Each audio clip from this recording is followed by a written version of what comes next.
gosh, I didn't know it was that bad. Okay, let's start this video. So, let me just adjust my camera first. So, hey, I was thinking to do a video on social media, I guess. I was just going through YouTube videos and just realize that why this generation is so much addicted with SNS, or you can say social media sites. Mainly for today's generation, it's Instagram. We all know that. It's just about exchanging your IDs, and when you greet people, when you meet new people, it's almost like hi, bye, and what's your Insta ID? I'm going to follow you, so you should follow me back. That's just what happens in today's generation, you can say. But I don't know, I just have this thought, why being doing these things, like being greeting each other on social media, these people, yeah, this generation is forgetting how to greet each other in the real life. They're not doing that anymore. Just try it out with your friends. Just call one of your friends, and you will notice that they are somewhat conscious about greeting. If you ask them how are you doing, they'll be like smiling. Okay, now they are self-conscious. Why you think is that so? It's the gift of social media.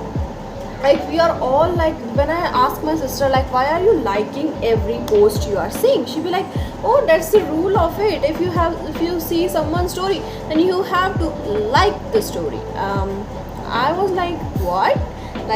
Seriously?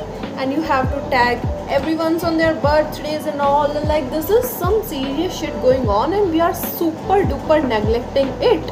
I don't know why people are so much addicted to these things. If you are getting any benefit from it, then it's very good. It's your workplace, you should do it.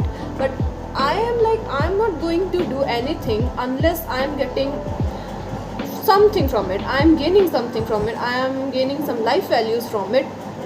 But I don't know why people are just so much just doing anything there.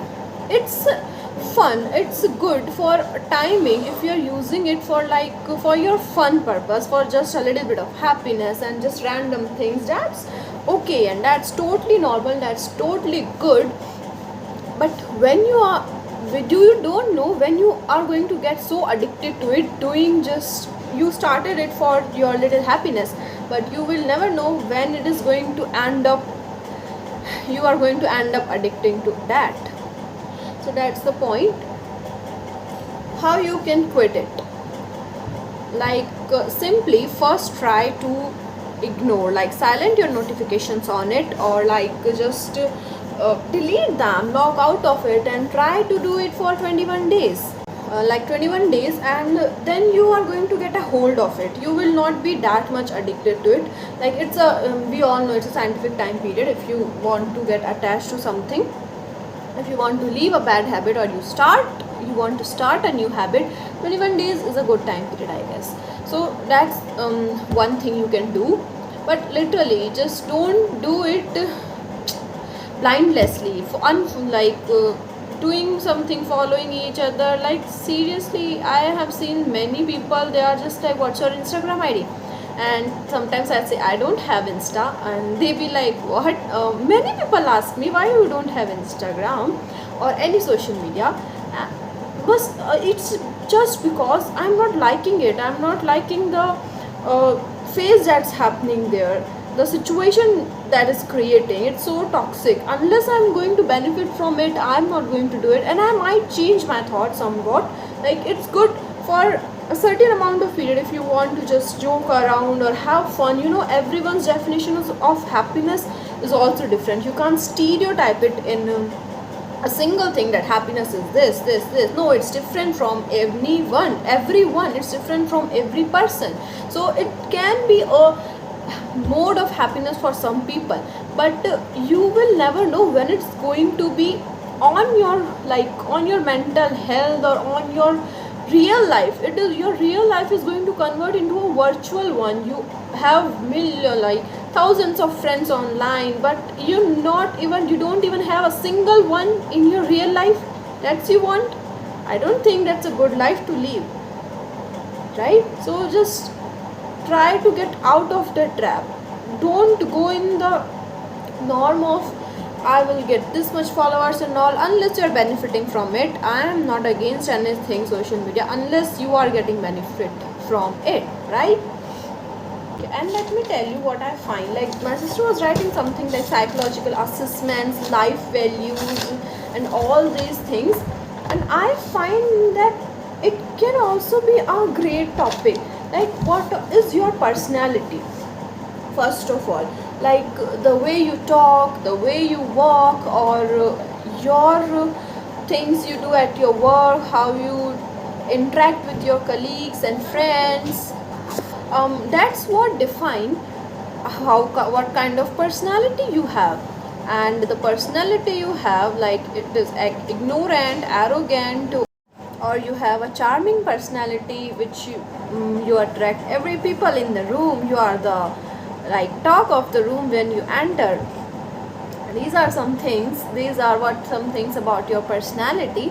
So, and what kind of life values you have, it actually depends on your personality too. Like, what are your life goals, or you can say what are life purpose. Actually, life isn't about some goals or finding some goals, but it's actually about finding your purpose. Why are you living this life? What's the point of living it?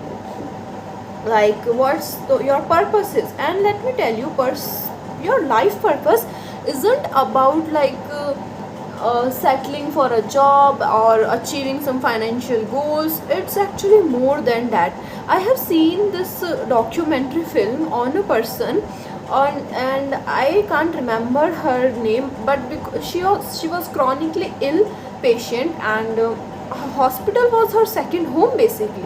She know that when she born, doctor said she is going to live only for 5 years, but she survived past that, and she lived for 23 years, I guess. And like every year she celebrates her birthday, it's like her she is born again.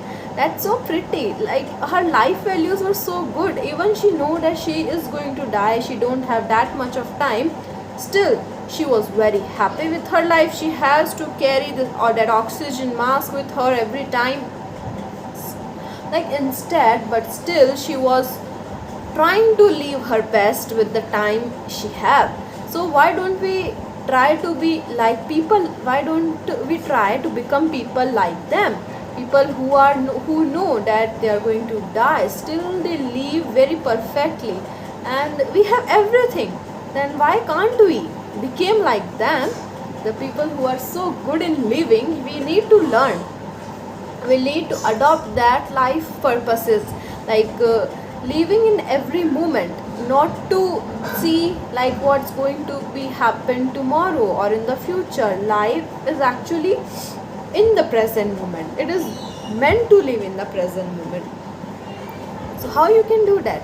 Like, enjoy everything. I always say this, enjoy every breath of your life. And I know, like, it's not that easy, because you need to have money, you need to earn, and you can't just sit around your home goofing around and just enjoying everything. You need to earn, like, but till we can do it, like we are young or we have our parents to support us, I think it's best to live every moment of it, to feel everything, not to live with a burden of the future.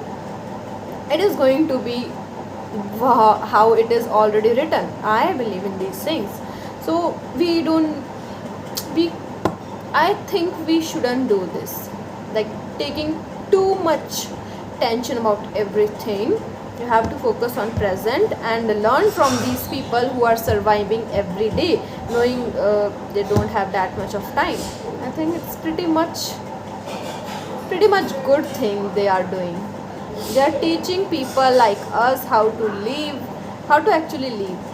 Like, before you die, learn to live properly.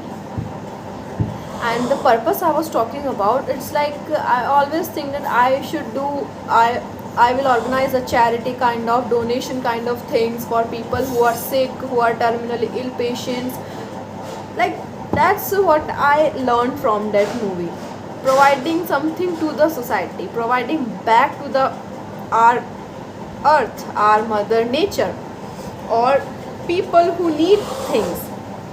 Not just go to some mandir and like anything, whatever you believe, going there and donating some like rupees and all. I don't think that's feasible at all. Like, why are you giving all your money? Like, just if you want to donate, then go on the streets and look at the people who are living in this cold weather or in this hot summer. Do something for them, and don't give your money like you think you are going to, you are donating these money if you are going to mandir, masjid and all. No, you are not at all. Like, take that thought out of your head. So define your purpose. Why are you living? Why are you living this life? It's very important to find your purpose. And talking about psychology, so we all have our psychology. Like, every person is different and it's different from everyone. It's about like how you perform, like how you just do your house chorus, I guess, or like what kind of day you had at your home, what kind of relation you have with your parents, siblings and all. That will define how are you going to react on your work. That will define your psychology, say the least, I guess. I don't know that much on this topic, but I was just wanted to address it anyhow. Like, your psychology, we all have different brains functioning and all.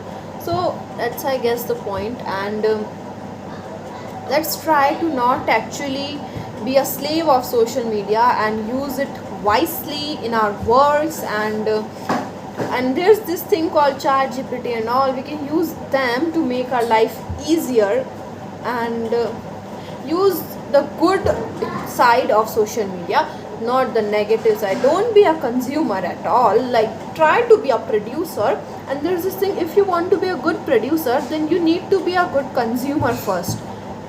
And it's not like you are seeing just video and you are a good consumer. No, you have to take notes, you have to analyze it over, what what the person is trying to convey, or what type of mentality everyone around you is having. You have to analyze everything, then you will be able to become a producer. It's not like you will just become an influencer in the night. No, you can't.